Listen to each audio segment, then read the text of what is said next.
यहाँ से।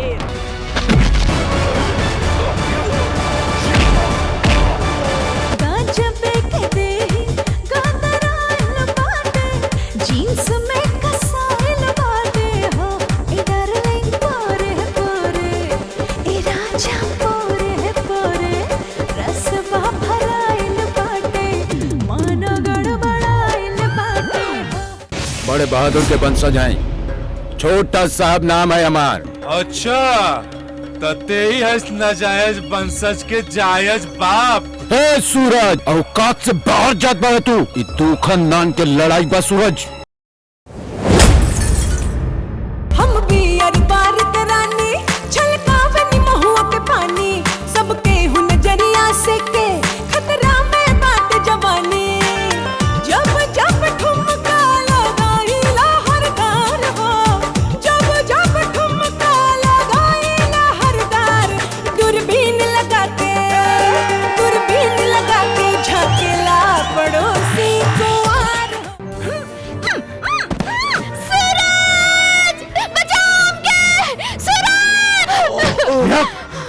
कार छिछरन के जात सवेरे सवेरे भगवान के भोग लगैला के जगह अपना भोग में लग गई सन।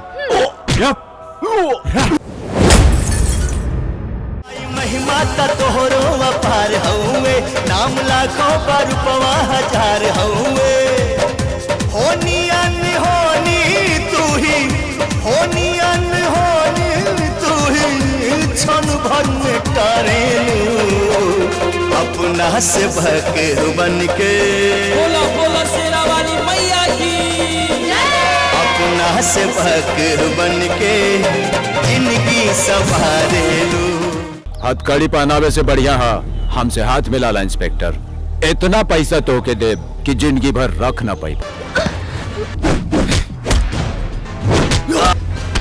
अखियां से अखियां मिलावा दिल के बात हो खेदा अखियां से अखियां मिलावा दिल के बात हो खेदा रोज सांझे या सवेरे रोज सांझे या सवेरे मुलाकात हो खेदा। अरे ई पूरी फिल्म जो है ना स्क्रीन प्ले हमरा बहन पे फिल्म आवा जाई ताकि उकर लाइफ भी सेट हो जाई। चांद से सुनर चेहरा तोहर मन में प्रीत जगावे सातों सुर के छोड़ के दिलवा तोहरे धुन में गावे। जहिया से तोहसे नैना चार भइल बा से कहीं दिल बेकरार भइल बा सांचे का हतौनी तोहसे प्यार भइल बा। कहाँ बेटाई लड़नी कहाँ भाई लग रहा था।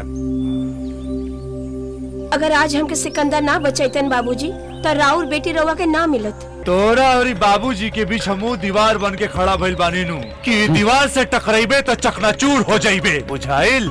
एगो नौकर के इतना हिम्मत तोरा के तो हम तुहार अरमान पूरा ना हो उस्ताद।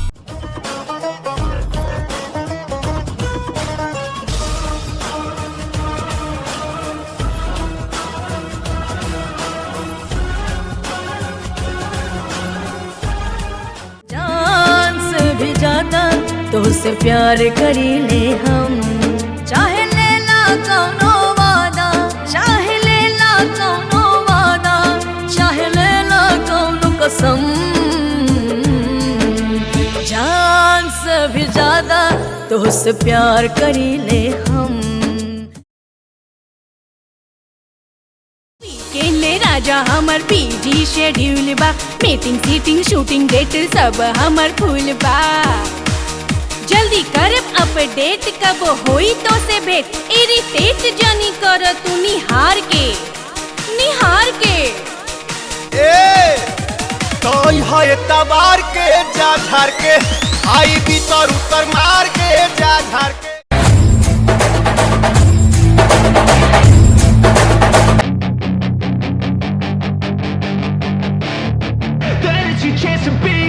Hey kid, don't ever let them get inside your head. They'll tell you what to do in life instead of everything you know that